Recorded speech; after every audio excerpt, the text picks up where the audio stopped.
За гал бодрох гишүүн нэлээд сайн судалгаатай, тооцоотой бас юмнууд хийсэн байна.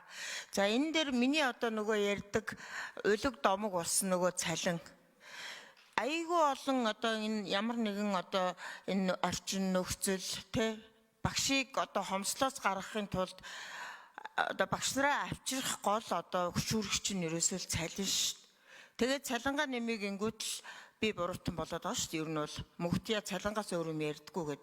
Тэгээ ер нь бол бүх сэдврөө хальж ороод мэддэг юм шиг мэдэхгүй ээж мэддэг юм шиг царайлж юм ярих би дургу. Ер нь бол яг бодит байдал дээр өнөөдөр Монголын багш нар цалингаас олж ажиллаа хийж байгаа шүү дээ. Тэрнээс нөх орчин нөхцөл голоод юу ятсан зэндархсан юм бол байхгүй байгаа шүү дээ. Яг амьдралын баталгаа болсон цалин байхгүй. Дээрээс нь одоо нэг орон сууц авах гэхээр ипотекийн зээлэнд хамрагдах цалин хүрэхгүй.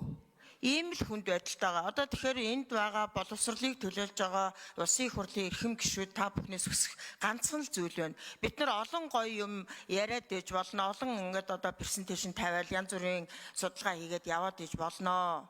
Тэгээд юу ч өөрчлөгдөхгүй. Ерөөсөө л цалинг нэмжээж бүх асуудал шийднэ гэдгийг л та нар нэг ойлгоод өгөөч л гэдгийг бүр үнэн чин сэтгэлээсээ гуймаар байна. 17 оноос хойш багшийн цалин ярьсан.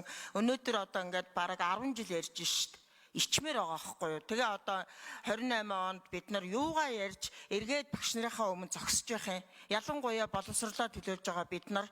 Тийм учраас одоо бүгдээрээ нэг эв санаагаа нэгтгээд энд байгаа эрхэм гишүүд бүгдээрээ энэ багшийн цалин дээр айгүй гоё point өгмөр байна. Ганцхан би багшийн цалин яриад лахаар одоо бараг улиг домог болж байна. Сүүлдээ би ярих үггүй болж байна. Бараг ярмааргүй байна.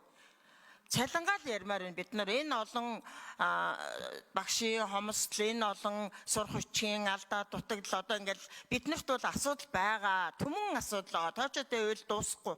Хамгийн чухал юм руугаа point өгөө цалингаа яриад цалин өсөх юм бол энд сайн хүмүүс ороод ирнэ.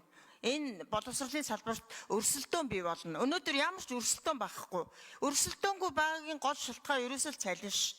Өнөөдөр сая 400 мянган төгрөг авахгүй ч өнөөдөр 10 дугаар 12 дугаар ангийг сайн дүнтэй төгсөж байгаа хүмүүс энд юу гэж өрсөлдөх юм бэ? Тийм бидтэй манайхаа эрүүл ухаанаар боддоо. Тэгээд цалингаа л яриа хэдүүлээ. Цалинг яаж нэмэх вэ? Тэгвэл 10 мянган багш өнөөдөр ажил хайх юм уу?